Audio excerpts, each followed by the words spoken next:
4টে থেকে সকাল 8টা পর্যন্ত আমি যেভাবে সংসারের সমস্ত কাজ ম্যানেজ করে টাইম টু টাইম একা হাতে গুছিয়ে করি।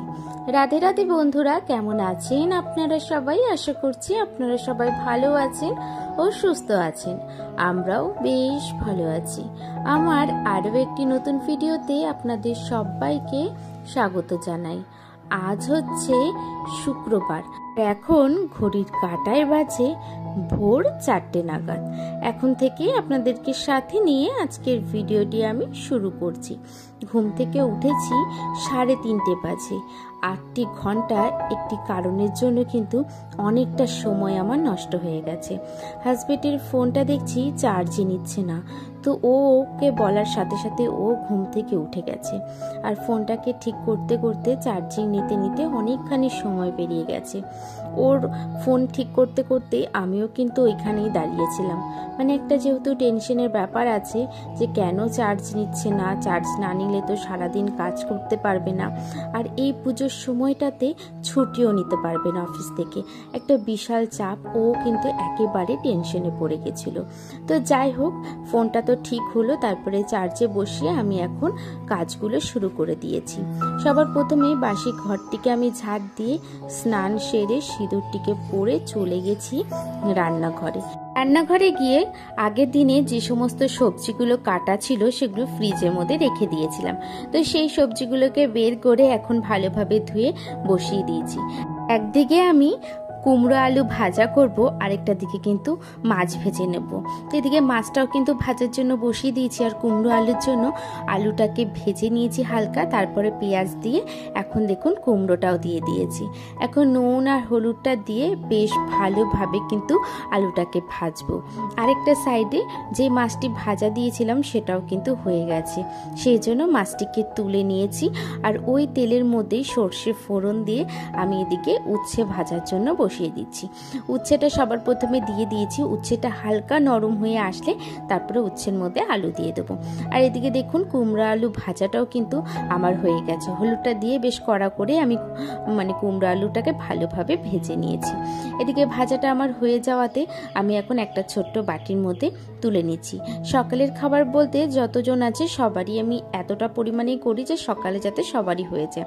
আর ওইদিকে দেখুন আমার উচ্ছে আলু ভাজাটা হয়ে গেছে। আজকে 8 ঘন্টার মধ্যে আমার সমস্ত রান্না হয়ে গেছে বলতে পারেন। ওই 4:45টার মধ্যে সমস্ত রান্না কমপ্লিট করে এখন আমি সংসারের কাজগুলোও করে নেব। এদিকে মাছ ভাজা একটাই করেছি। মাছ ভাজা যেহেতু হাজবেন্ডকে দেবো, আবার বাড়ির সবাই যখন খাওয়া দাওয়া করবে তখন আবার করে নেব। গরম গরম খেতেই বেশ ভালো লাগে, কিন্তু হাজবেন্ড আর গরম গরম ধরুন পাবে না, ও তো চলে যাবে এখনই, খাবে সেই 3টে, 3:30 কিংবা 4টের সময়। তো দেখুন ওদিকে ভাতটি বসিয়ে এখন রান্নাঘরের সমস্ত কাজগুলো আর করলাম না, যেহেতু পুরো ঘর তো ঝাড় দিইনি, এই বারান্দাটুকুই ঝাড় দিয়েছিলাম, গেট খুলিনি। এত ভোরবেলা পুরো অন্ধকার থাকাতে আমি আর গেট খুলি না। দেখুন এদিকে গেটটি খুলে এখন আমি বাইরের সিঁড়িগুলোকেও ঝাড় দিয়ে নিয়েছি। আর সিঁড়ি ঝাড় দিতে গিয়ে দেখি আজ যেহেতু হালকা হালকা বৃষ্টি পড়ছে, সেই জন্য আমাদের গাছে শিউলি ফুলগুলো কেউ তোলেনি। বৃষ্টির জন্য কেউ বেরোতেও পারছে না, আর আমি সেই সুযোগেই কি করলাম, প্রত্যেকটি শিউলি ফুলগুলো তুলে নিয়েছি।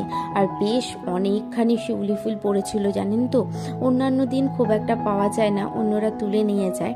আর আজকে দেখুন আমরাই পেয়েছি, যেহেতু বৃষ্টির কারণে কেউ তুলতে আসেনি। আর এই শিউলি ফুল দেখলে কিন্তু বোঝাই যায় যে মা দুর্গা চলে এসেছে। আর আজ তো হচ্ছে চতুর্থীতে দেখুন, দেখলে না একটা আনন্দই আলাদা, যে আর কিছুদিন পরেই কিন্তু পুজো ভাবটাই লাগে। কিন্তু 2 দিন পরে যখন শেষের মুখে চলে আসে তখন কিন্তু মনে হয় এই আসবে বলে এসেও ঠিক চলে গেল।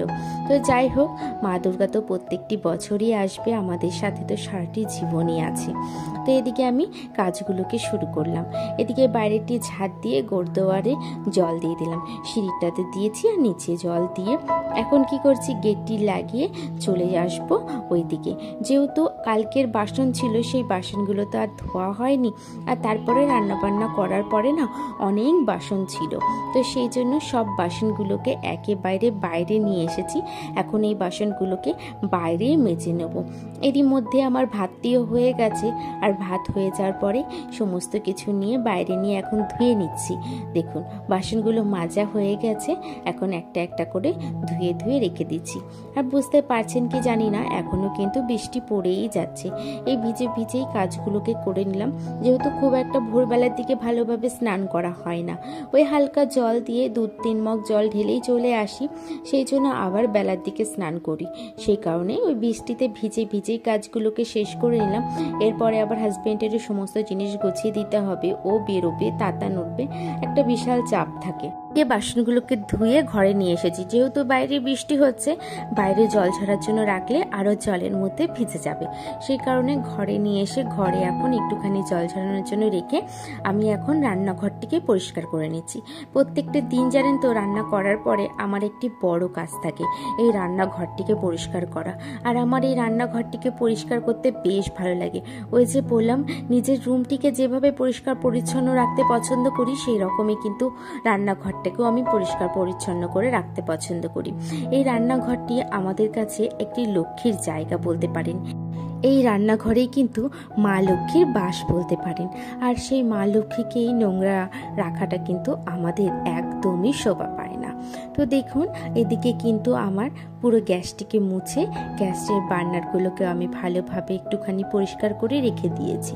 তো তারপরে এখন বেসিনটাকে পরিষ্কার করে নিচ্ছি। এই কাজগুলো কিন্তু আমার রান্না করার পরে প্রত্যেকটা দিনের কিন্তু কাজ বলতে পারেন, ওই যে নিত্যদিনের রুটিন বলতে পারেন। আর এই রুটিনের কাজগুলো না করলে না নিজের মনটাকেও মনে হয় শান্তি পাওয়া যায় না। তো দেখুন বেসিনটাকে পরিষ্কার করে এখন টাইলসগুলোকে ভালোভাবে পরিষ্কার করে নিয়েছি। তারপরে হাজবেন্ডের খাবারগুলো এখন বেড়ে নিচ্ছি, যেহেতু এতক্ষণ পরে বাড়লে ঠান্ডাটাও হয়ে যায়, আর কিন্তু এতটা বেলা করে খায় তো তাহলে নষ্ট হয় না।